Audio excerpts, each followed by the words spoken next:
What's up, everybody? What's up, Tamiko? Wait a second. Why am I not working right here? Ah, All is well. there How we is go. it? I'm cooler than a fan. It's the afternoon. It's a little early for us. We don't normally do interviews this time, right? But that's all right. That just means this is a special event for us.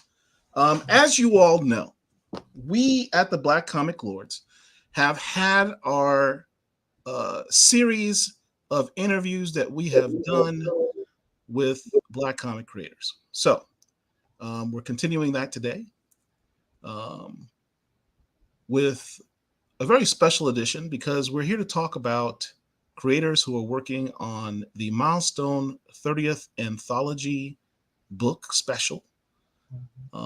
They have a particular story that deals with Icon or the new Icon, as we're going to get into in a second. So we have Stephanie Williams, a name that you all know, and a new up-and-coming artist, Yasmín Flores Montañez. Now, let's give you, so for those who may not be familiar, Stephanie Williams is a comic book historian and pop culture critic for publications such as Sci-Fi Fangirls, Marvel, the AV Club, Nerdist, Den of Geek, and Rotten Tomatoes. Stephanie's also a webcomic creator for Parenthood Activate, But What If Though, and Living Heroes. Stephanie made her Marvel debut with a short story featuring Monica Rambeau in Marvel's Voices Legacy. She made her DC Comics debut in Wonder Woman Black and Gold #2, which I have, and co-wrote the Nubia and the Amazon miniseries. Yasmín Flores Montañez is a comic artist from Puerto Rico who enjoys crafting diverse cultural stories with action-packed scenes mixed with quiet moments. Her client list includes DC Comics, Marvel Comics, IDW Publishing, 10 Speed Press, Black Mass Studios, Scout Comics, Somos Art, and Oni Press. Yasmín is a member of the Milestone Initiative and has several upcoming covers featured on DC comic books. So with that, I want you all to give a warm welcome in the chat to Stephanie Williams and Yasmín Flores Montañez. Hey, everybody. Hey, ladies, how you doing? Doing Good. great. Happy to be here. Welcome to the spot. We're happy to have you here. So, Tamiko, you have some questions for these fine young artists. Yes, I do. Yes, I do. So this is a question that I want to pose to both of you. So you can decide who will answer this one first. How familiar were you with Milestone Comics? Yasmin, did you want to go first? No, you can go for it. Oh, I can say one short thing. My familiarity with Milestone was basically Static Shock because I grew up like with the animation, so that was my kind of gateway into it. I'm same thing for me. The Static Shock animated series on WB Kids was my introduction to the Milestone universe, and then from there, comics that I would find every now and again at the library, which was mainly Icon. Every now and again, I would find a Static, but that was about it. Awesome. So this whole experience, I'll have to admit, when I saw these pages, I was so geeked because I was going to ask Stephanie what her research was, but then she started off pretty much with a deep cut right from the start. So, what is your writing process? So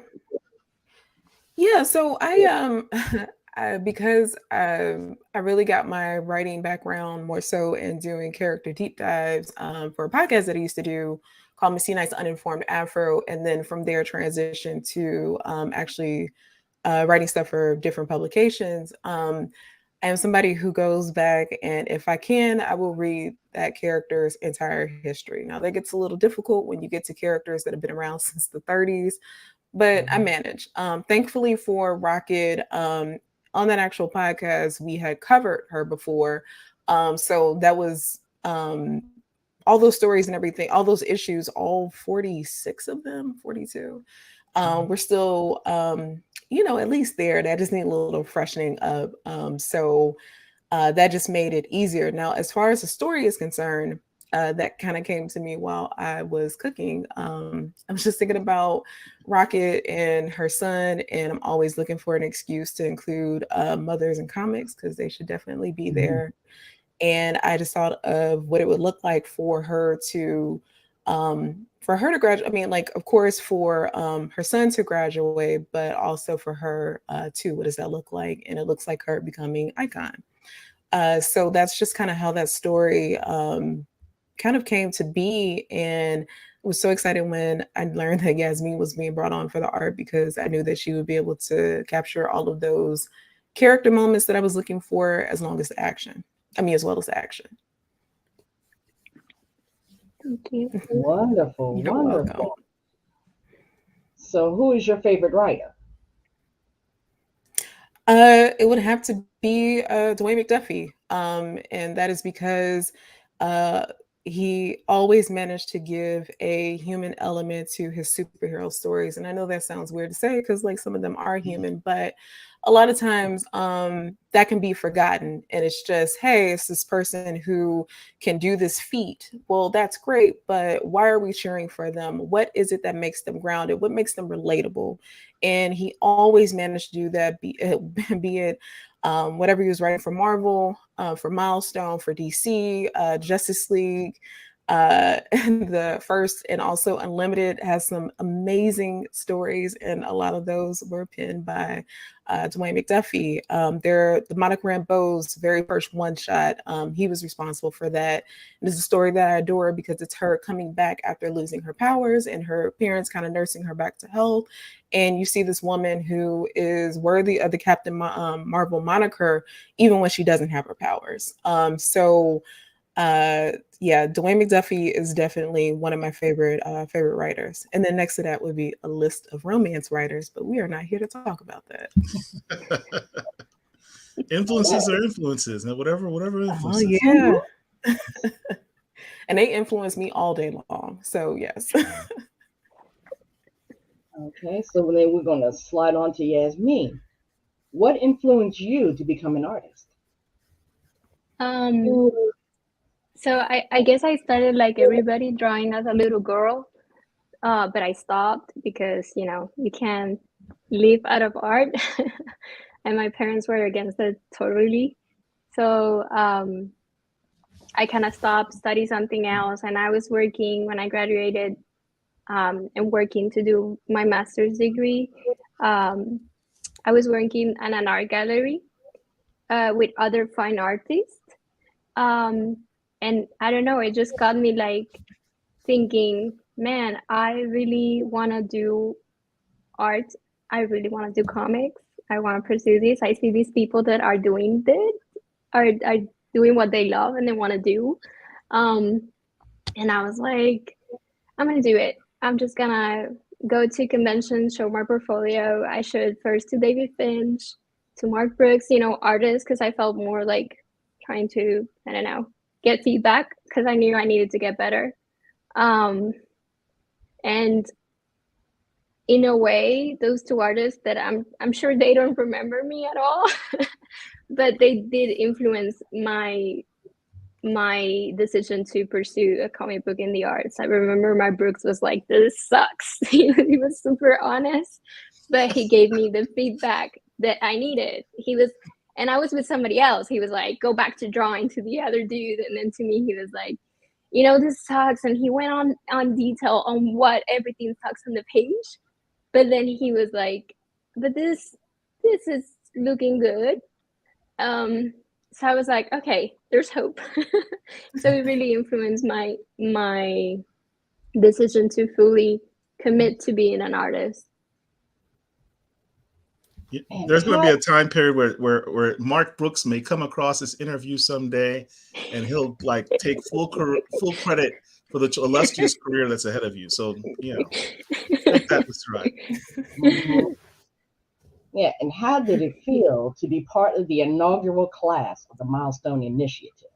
Yes. Oh man, it felt so surreal because I had applied before to a DC talent hunt, and you got those rejection, those blast emails.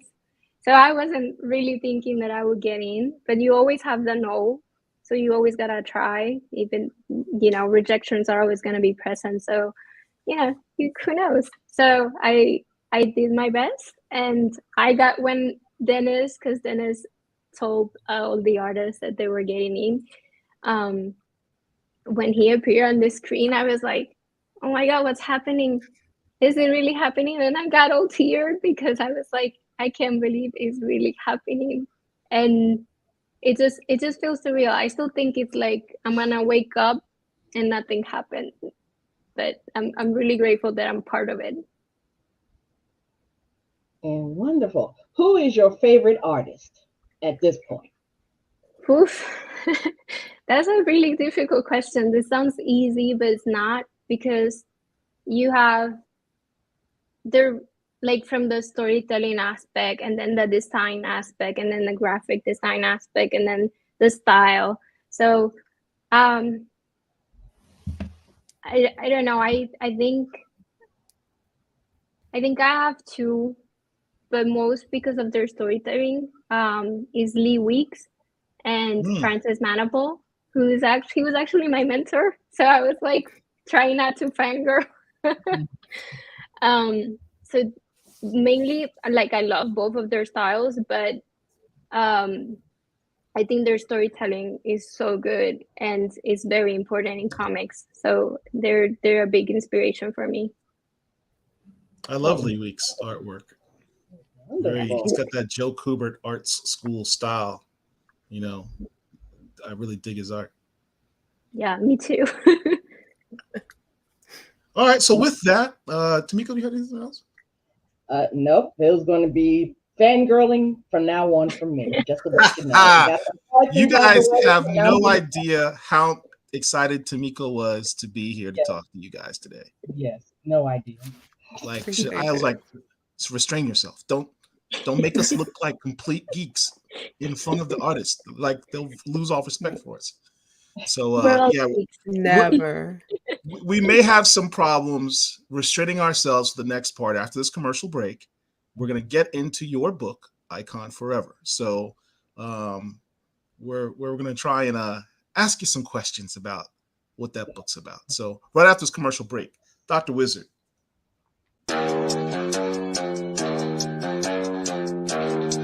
Black Comic Lords. I nominate Icon for league membership. Are you ready? Let's go. Hi, LA Shears here, and welcome to a very special edition of Black Comic Lords' new comic book rush. On this episode, we're dedicating it completely to Milestone's 30th anniversary. The action-packed, timeline-tweaking Icon vs. Hardware series leads up to Milestone's 30th anniversary, so let's start with Book 1. Icon vs. Hardware, number 1. When Hardware discovers a long-suppressed time machine hidden in a government warehouse, his obsession with righting the wrongs of the past, those of both American history and his own tragic family, will unravel the fabric of time for the Milestone universe. Icon vs. Hardware, number 2. With time itself under Hardware's control, the hierarchy of power in the Dakotaverse has changed. Having altered events so the Big Bang itself never happened, Curtis Metcalf now finds himself as the head of Alpha Industries, but the world is still on the brink of chaos. Can Hardware stop his alternate timeline self from dooming us all? Icon vs. Hardware, number 3. Hardware's rampant tampering with the timeline has weakened the boundaries of reality and unraveling not just his own history, but the history of the entire Milestone universe. And as the cracks in the wall of creation start to show, a terrifying threat emerges from the most unexpected place.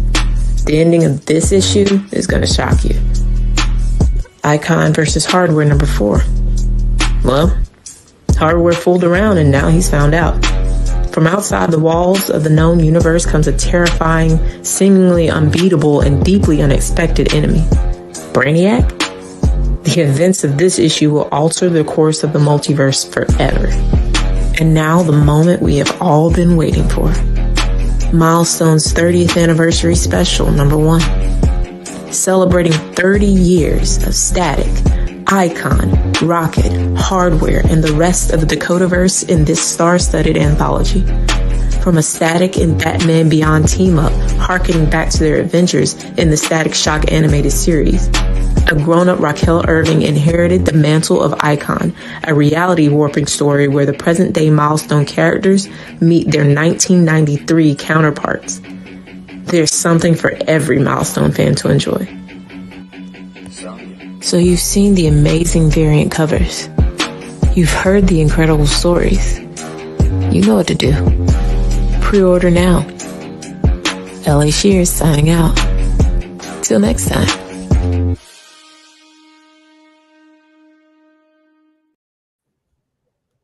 Yes, indeed. Yes, indeed. Yes, indeed. I am really looking forward to the release of that Milestone 30th anthology book. For you fans out there, this is a love letter to you. If you're a Milestone fan, this is a love letter book. You ladies had the opportunity to work on a story called Icon Forever. And as we know from the solicits that have already come out, Raquel's going to take over the mantle of Icon. Prior to Milestone 2.0, the season 2, we last saw Raquel in Milestone Comics in 2010's Milestone Forever, in which Dharma muses Rocket's great destiny, is what he talks about. There's a scene in this book that you see here. He's thinking in his head, you know, Rocket has this great destiny lying before her. Will a story in Icon Forever touch upon that concept? Absolutely. I think so. She is taking over the mantle of Icon, but also discovering an even greater power, which is how she can give back to her community. Because it's not just enough to, extract the bad, but you got to put some good in its place, right? Because if you don't, then that vacant lot is just going to be full of weeds. So we got to put something there that is useful to the community. So just as she can do as much as she can with her, her cape and her powers, she could also do by being an active member of her community. Shout out to Anthony Fowler, inker extraordinaire. He gave you guys a shout out and said he's excited to see what both of you have in store. He's very proud of you. Oh, thank you, Anthony. Thank you. So that's awesome. In Milestone Season 2, we have, it's already come out. We have Icon and Hardware. The first issue's been out. And in this, we see that it's kind of a look in the multiverse, the Milestone multiverse. Evan Narcisse and Chris Cross had in this Universal, also had this Universal Being storyline in the Milestone 30th anthology book.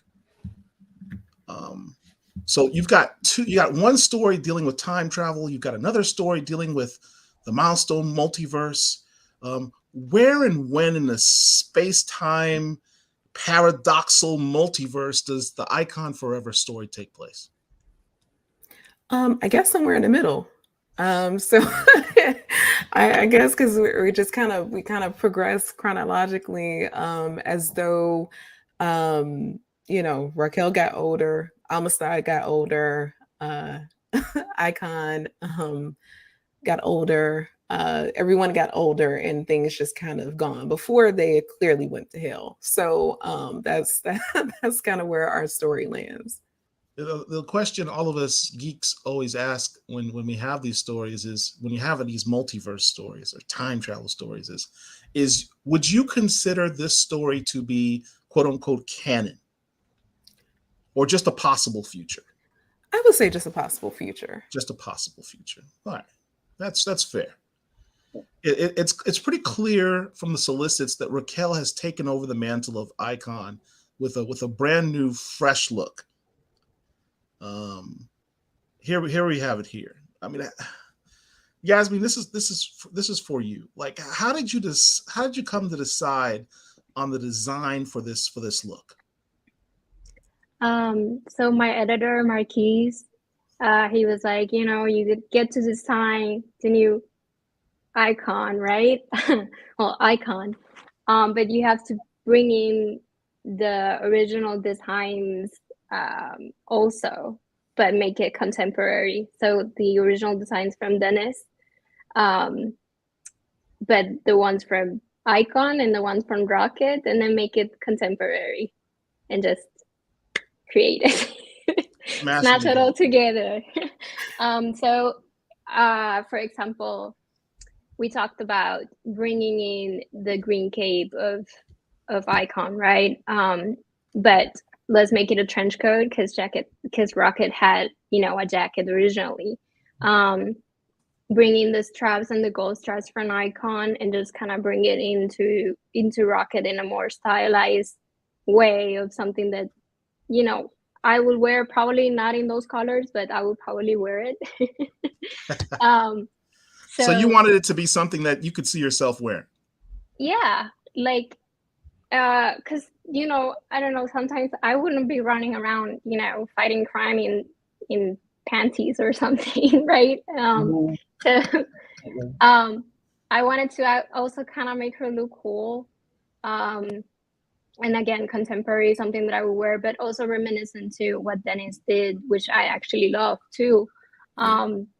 So that's how it all came to be. I think Dennis was washing in like, in the backstage. He was probably washing, saying like, okay, approved. So you didn't get any actual input from Dennis Cowan, or you just knew that he was in the background and approving? I didn't get any actual input. All it was between our editor and me, so very back and forth. But I'm not sure if Marquise was getting input from Dennis. I had to ask that to my editor. And I have to admit, I was very, very geeked when I saw this because it's so cool. And you have a point where, people like to draw women crime fighters wearing things that it was not possibly comfortable. And how on earth can you fight crime in heels and things like that? I mean, this is a very great design. And this is very realistic to what most women will probably want to fight crime in and still be stylish. I really like that. Thank you. Derek, there we go. So that's kind of interesting. I mean, the title Icon Forever and the fact that in this future Rocket is taken over as Icon raises the question of whether Icon has become less of a name of an individual and more of a mantle versus being a mantle and protector of Earth. Is that what kind of the meaning that you had behind that particular title? Absolutely. That icon in itself has, or the name in itself has become more of kind of like this ideology, if anything else, that someone could, pick up and continue to run with. It's about legacy. So that's kind of the thought behind Icon Forever. What type of powers does she have? So still without any spoilers. Well, I mean, nothing's changed. So she's still using her power belt. Okay. Yeah. All right. In the OG Milestone run, Stephanie, you have a son, right? Mm-hmm. In the OG Milestone run, Raquel had a child, Amistad. In Milestones 2.0, season 2, this hasn't happened yet. Will your story touch upon any of those concepts of her being a mother? Absolutely. I don't know if these are in the preview pages, but her son is there. I'll just say that much. Okay, fair enough. We don't want to give any spoilers and ruin it for anybody, but suffice it to say, in the future, she will have a son. In Icon versus Hardware is where your first, Yasmín, for you, is where your first work with Milestone can be seen. What was it like seeing your work published in that book after graduating from the Milestone Initiative? Man, again, it is like super surreal. I keep thinking I'm gonna wake up and it's like a dream or something, you know. So it was just exciting. And I mean, I'm with Dennis and Reggie in the same book. It's like, what? So it's just surreal. It was another emotional moment. I cry like a baby all the time, but yes, I just saw the book and it was like, hurrah! You know, Very excited. we actually got to attend a roundtable discussion with Dennis Cowan regarding the Icon versus Hardware book. Derek, can you go to slide 11, please? He discussed why you were selected out of the Milestone Initiative to work on that particular book. Were you aware of that? No. All right, so let me see if I can make this bigger so I can read this for you, because this is I know you've probably never seen this.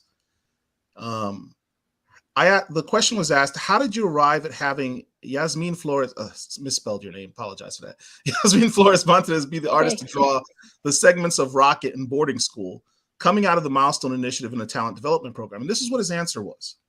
She was part of the Milestone Initiative, and all the Milestone Initiative people showed great promise. We had an equal amount of artists and an equal amount of writers, but she was one of the artists who really stood out. Really good, really clean style, new storytelling. Her attitude, her approach to the material was excellent.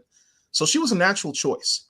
It's important to me that at least when Rocket's depicted, it's not always a male point of view. Even though we're trying our best to get it right, it's good to have a female artist on it, to give that perspective, to give that kind of nuance, to pick up on things that if I was doing those pages, I wouldn't necessarily pick up on. So she's a great choice. Those are the reasons why she was chosen. Oh man, I feel like I'm gonna cry.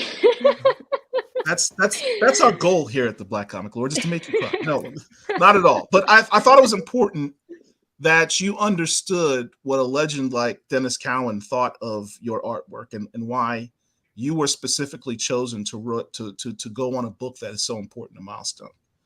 Because I know you guys, you're so busy, and I know you're in Spain right now, and you're traveling back and forth between Spain and Puerto Rico. So you probably don't have time to follow up on social media or things like this. But I just wanted to make sure that you were aware of that. Did you? How was your interaction with Dennis Cowan like?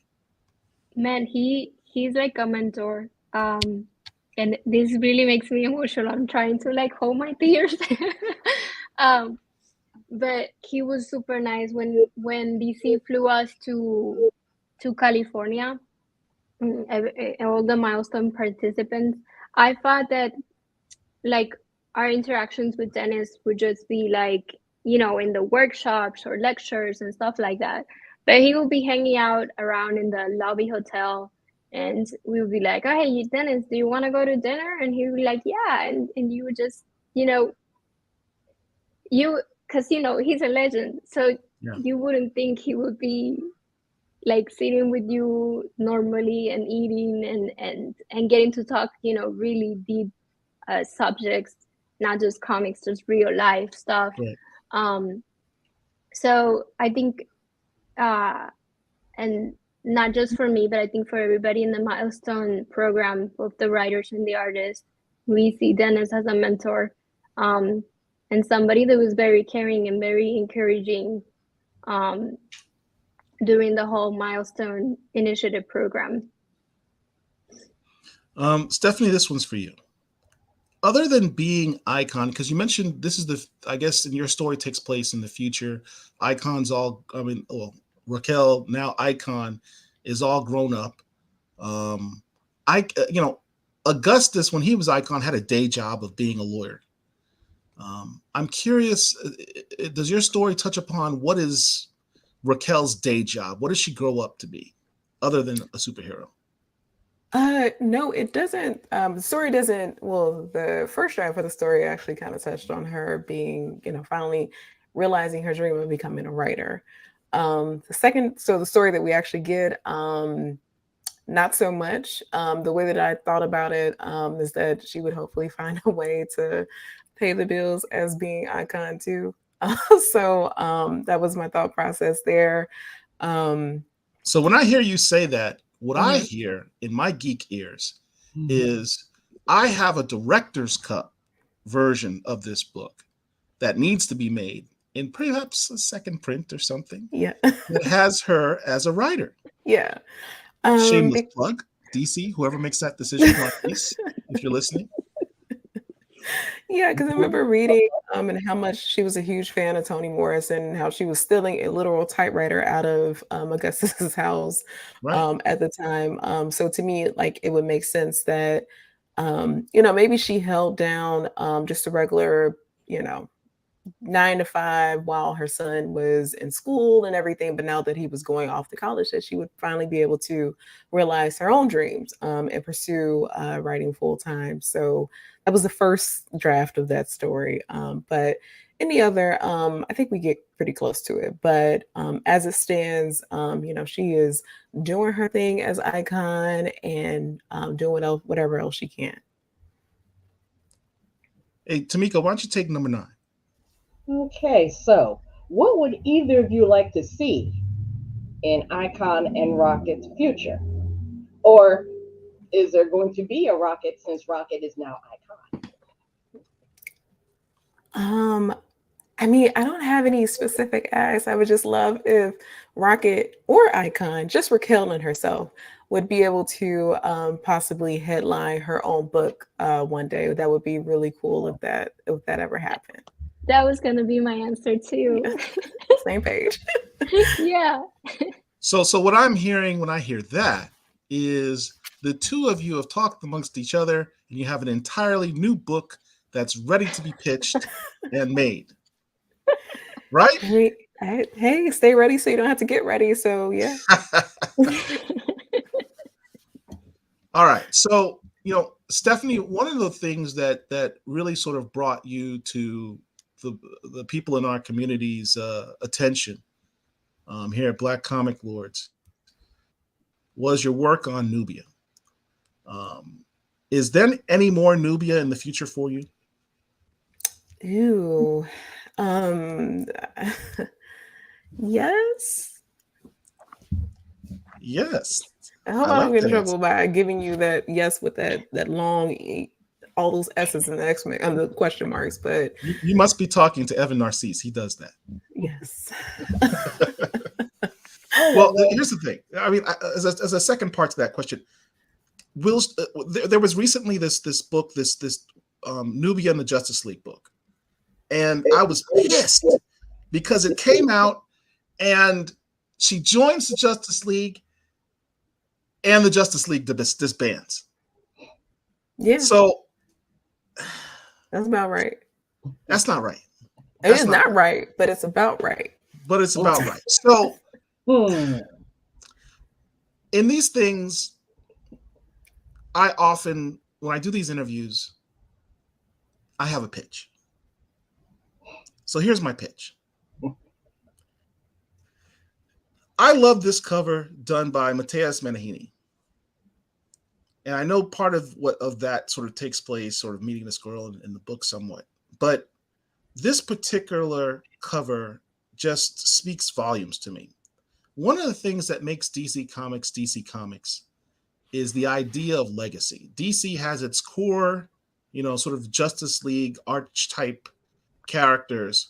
And oftentimes many of the other characters that develop over the years are sort of, you know, spin-offs of that same archetype. So the idea of legacy and mentorship and having the next generation step in is always a big thing. Batman has Robin, Wonder Woman has Donna Troy, Aquaman has Aqualad, et cetera, et cetera. Wonder Woman's never had a quote-unquote sidekick. So the pitch is, it's a twofold pitch. Not only giving her a sidekick, but having her have her own team. She's what we've seen her. We know that she does well. She's a leader. She works well with others. You've seen her with other Amazons take on all of these evil forces. But now that she's visited, the realm of man, it'd be interesting if she wants to continue those adventures further now that Justice League's disbanded and try to formulate her own team of superheroes and try to maybe even have them be younger and almost like a school for superheroes, kind of a cross between Strange Academy, because she's got this mystical side, and Xavier's School for the Gifted. And it's all being head up by Nubia. So that's the pitch. I'm here for it. Now, will Nubia stick around long enough for them kids? I have no idea. She might be like, hey, I gotta go be a queen on this island.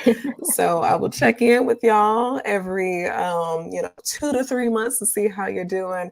No, Nubia is also someone who is about community as well. So if anything, she would probably have them come train on Themyscira since we opened those borders after the coronation special. Because, when you can an island full of women who know how to handle themselves, you're not really worried about anybody coming to your home and acting up. See, this is why I love making pitches to writers. The way that you just took that little piece of information, just ran with it and expanded upon it. It's like I just read a new comic book right there. Thank you. You are welcome. Thank you for the pitch. And with regard to your work on Nubia, Tamiko had this other question, number 11. Okay. What inspired you to make the substantial retcon to her background? Because, the thing about it is this. We know that her original background, her first origin was a bit dicey. It probably would not work well these days, So what influenced you for your take on Nubia? That would be the George Perez run. I thought, one, it's his run where I finally noticed that the mascara didn't look so homogenous. There was actually other skin tones popping up. And also, it was just a very beautiful story of how the Amazons of the island came to be through the goddesses, and I think Hermes, I believe. I could be wrong. I don't remember. But them kind of facilitating this, midwifing them through these souls that have been stuck in this cavern of souls and essentially birthing them onto the island. I thought that was just so beautiful. And I thought, okay, so how do we bring this to 2021? Jordi Belair had already done a really great job of reintroducing or introducing the Well of Souls, a take on the Cavern of Souls and her Young Diana story. And I remember reading that and learning about Magla and what she was up to. And I thought, okay, well, I still want Nubia to be very much a part of the sisterhood and born into it. But if there's going to be a story that comes after this, then it'd be really great if she comes through the Well of Souls. And that means that she had a life prior. So that was just some ideas there to kind of build on her backstory. But I just thought it would be a really beautiful way to kind of not only bring Nubia in, but also new Amazons as well, and kind of really test and maneuver and expand what it means to be an Amazon and what it means to be on Themyscira. And the Well of Souls was just such a beautiful way to do that. We were able to introduce Bia, who is a Black trans Amazon, even though she doesn't explicitly say it in the comic. There's a lot that we wrote in there to hopefully make that very clear. And a lot of folks picked up on that. Because to me, coming into 2021, and even now it's worse. Everything that has been going on, as far as just the government and these laws challenging someone's personhood, what better way to say on a divine level, and also in this comic, that trans women are women, so they would be on the mascara without question. And it's something that we don't need to explicitly say because it is just implied, because it's just what it is. I don't know. I thought that would be a great way to, again, like reintroduce Nubia, but also because we're reintroducing Nubia and expanding on who she is, to also expand on what the mascara looks like and what it means to be an Amazon. Because if a Black woman is going to be queen of this island, then it needs to look a little different than what it did. That's dope. Awesome. That's really dope. And if you want to know more about Nubia, the Black Comic Lords has a ladies' live coming up at the end of the month. And we will also have Stephanie there with us to do a deeper dive into Nubia and her background. What date is that, Tamiko? March 25th, 1 p.m. EST.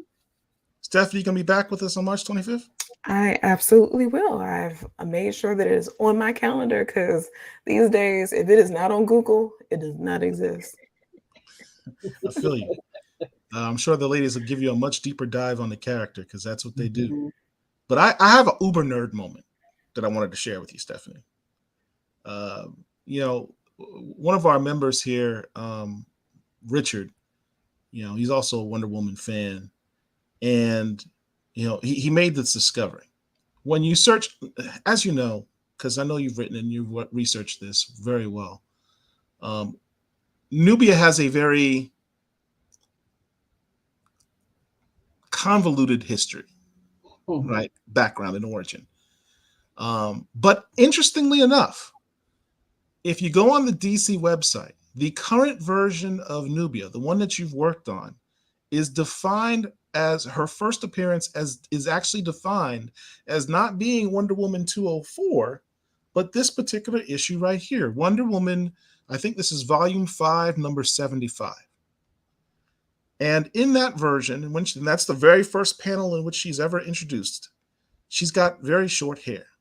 Now, the Wonder Woman, the Nubia that we have now, with the tremendously big, pouffant mane, beautiful flowing hair, whose idea, if you know, whose idea was it to give her that big hair, change that style up? Was it LL McKinney or was it Aletha Martinez?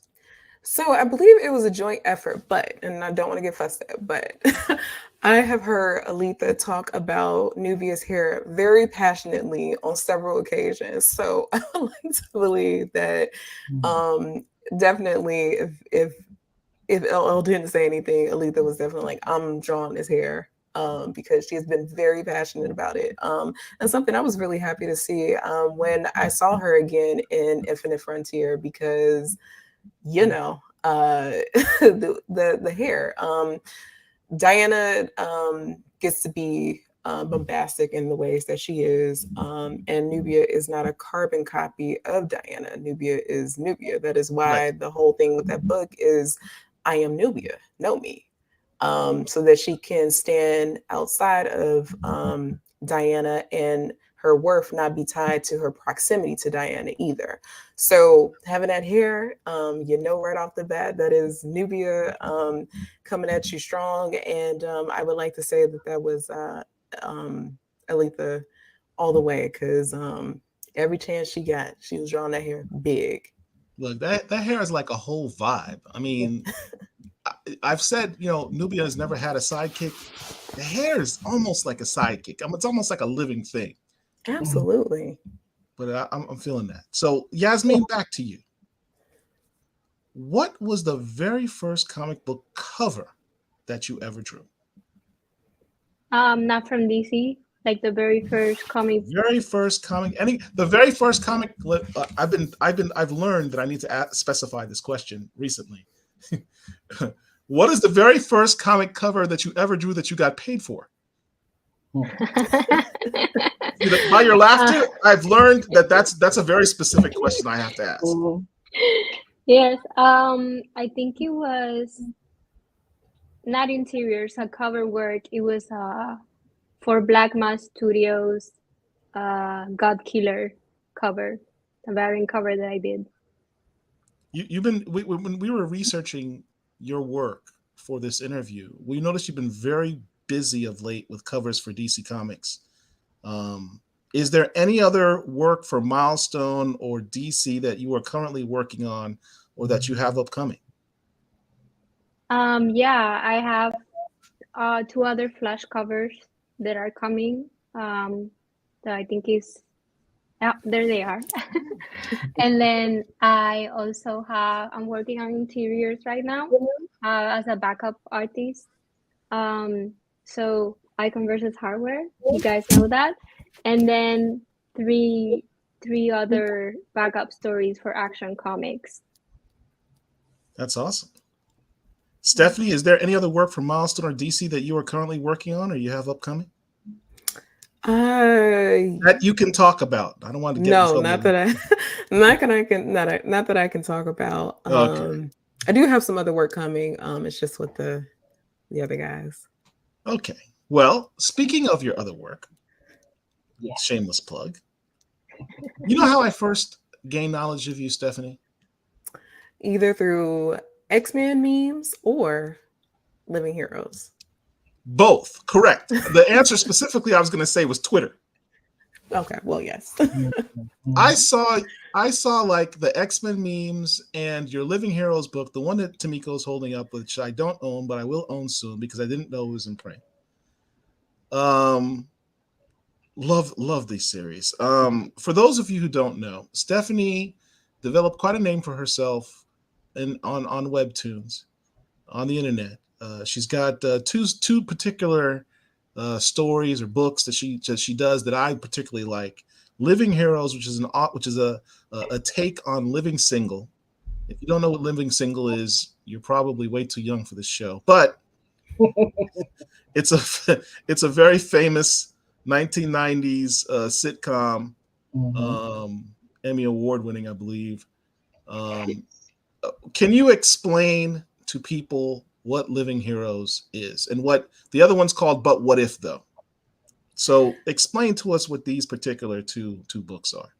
So Living Heroes actually came from But What If, though? And But What If, though is kind of like my In Living Color, kind of like this, I don't know, like this mashup of a very Black version of what Marvel's What If. Where you kind of where I put these characters, be it, DC, Marvel, I think you even have Sarah Connor at one point, and just into these like fun little scenarios that really honestly, because I can only afford to pay an artist one page because art is expensive.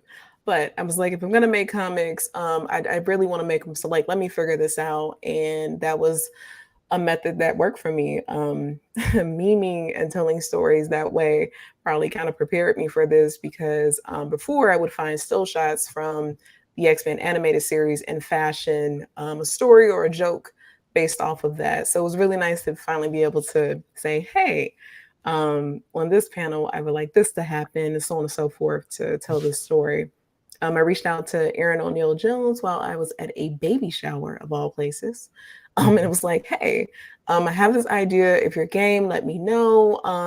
And the very first story we did was it featured Vixen and Batman, and the whole thing with Batman and him having prep time and like doing all this research on everyone so he can learn how to take them out is that because Vixen was changing her hair every Monday, he was writing that down as though that was part of her power set. And I guess technically it could be, but anyway, she finds him doing that and just like, what are you doing? He's like, nothing. He's like, have you been documenting my hair?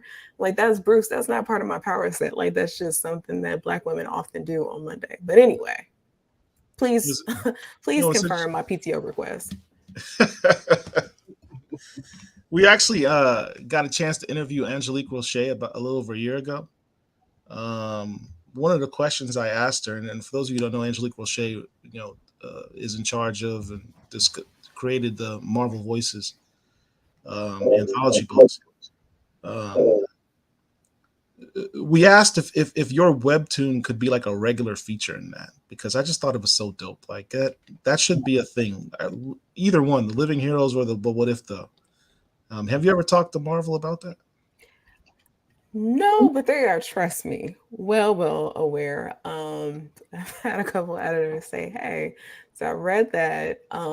So feel free to infuse some of that into this thing that you're working on. And I'm like, well, I was gonna do that regardless of whether or not you asked me to, but thank you for the go ahead. So anything is possible. I quite mean that. I was working in a lab 5 years ago as a research scientist. Did I think that I would be writing comics now? Absolutely. And talking to you lovely people, no. So just off the strength of that, there's very real possibility that, I don't know, one day you might see Living Heroes. I would like to see it on Disney Plus, personally. Like, I would like to see this as an animated situation. All right, now my head's spinning, because now I must have that in my life. that would absolutely be tremendous. What the final question for me, what characters in comics would be your dream characters to work on? Okay, I'm gonna say this, but this is not at all a hint about anything I'm working on. But I would really love to I want to write some Superman. I want to write some Batman. I wrote Wolverine, which was something that I always wanted to do. But either those two, I would love to write some Spawn. But I think the penultimate would be Venom. That's my guy. Okay. All day long. Yes. I love, Big Thighs, all up Venom, Sabretooth, Juggernaut, Apocalypse, Strong Guy, Colossus, everyone whose thighs are at least the size of two people. I want them all in a team book. and I wanna write them. Beast, Wonder Man. You asked me for one. Clearly, I have lots of them, Paul. But really? I wanted to write a Beast and Wonder Man buddy kind of action situation, because they had a team up before. Right. So yeah, and of course Storm, but it's got to be Old Man Logan style. Oh, that's interesting take. That's never. Yeah, I want Storm. I want a Storm that is dealing with everything looking real crazy, because she did it, and she's got to figure that out. Huh. They got the Storm and the Brotherhood of Evil Mutants book right now, but that's kind of a feature. But that'd be interesting take. Yeah. Yeah. What about you, Yasmin? What would be your dream characters to work on? I guess the X-Men, specifically. I love Rogue and Gambit. But they already have so many books. Don't let that stop you, girl. Yeah, but those are like, because I grew up also, with the 90s TV show, so they were always my favorite. And Storm. I love the X-Men. I love the X-Men a lot. But I also love Teen Titans, and I realized I'm saying teen books, which have a lot of characters and are difficult to draw. So maybe I hate myself for saying that, but I actually love all those characters. I just like the team dynamics and having to show, the different personalities. So I think if I have to pick one solo character, I would say Jessica Cruz, not because she's a Latina, but because I really think it's very powerful that she has, anxiety, and she is a Green Lantern.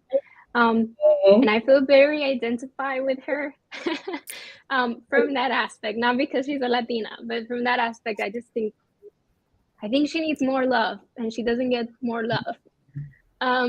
Look, when Jessica Cruz became a Yellow Lantern, that should have been a thing. They should have just kept running with that story.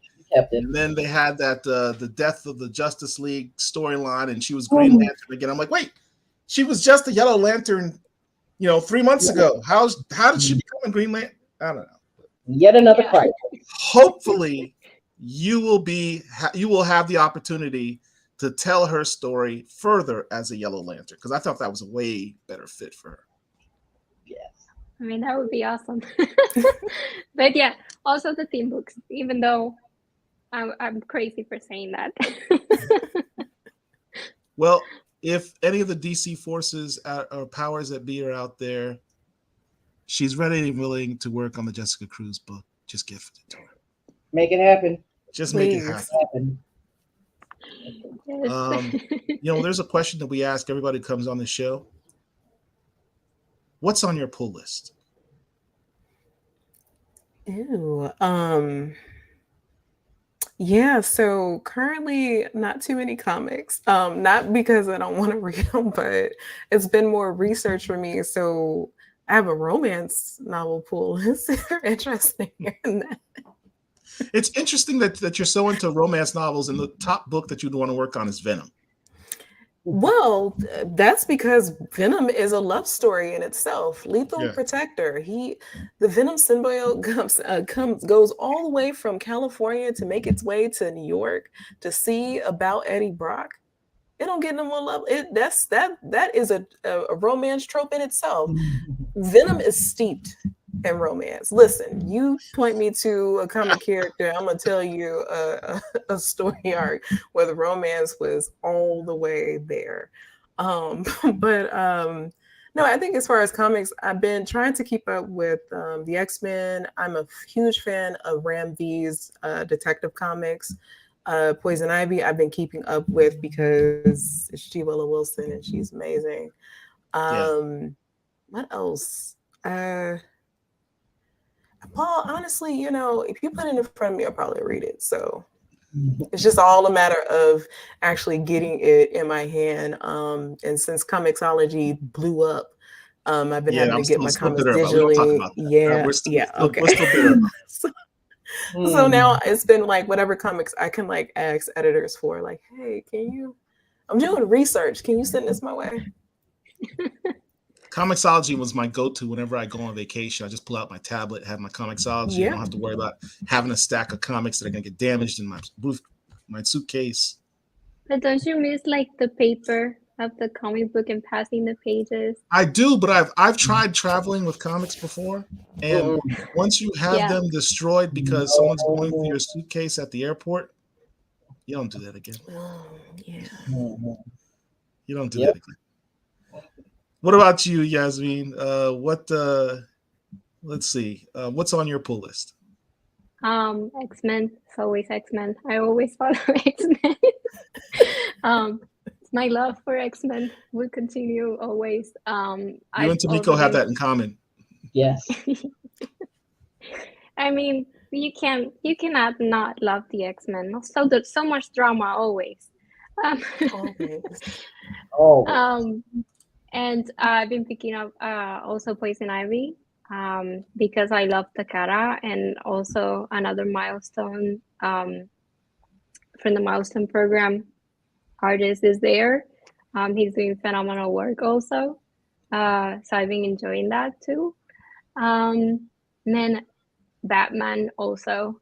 But I'm behind right now because I'm in Spain right now. So like it's piling up. So when I get to back home, there are probably going to be a lot of readings. Well, you have something to look forward to. That's a great thing. I just hope you have the time to read it. That and like trying to stay away from spoilers is it's like so hard. I'm like, no, you might want to stay away from our page then, because I try Twitter. Like I just see Twitter and be like, oh no, pass quickly. I guarantee the entire DC roster has been posted on our page at this point with spoilers. Every new comic book day, it's like, we try. You're like, just don't do panels. Just let us get a chance to get it first. So we do our best. Did you have anything else, Tamiko? Nope, I think that's about it. Well, ladies, we tremendously appreciate your time in joining us today. And, you're welcome back anytime.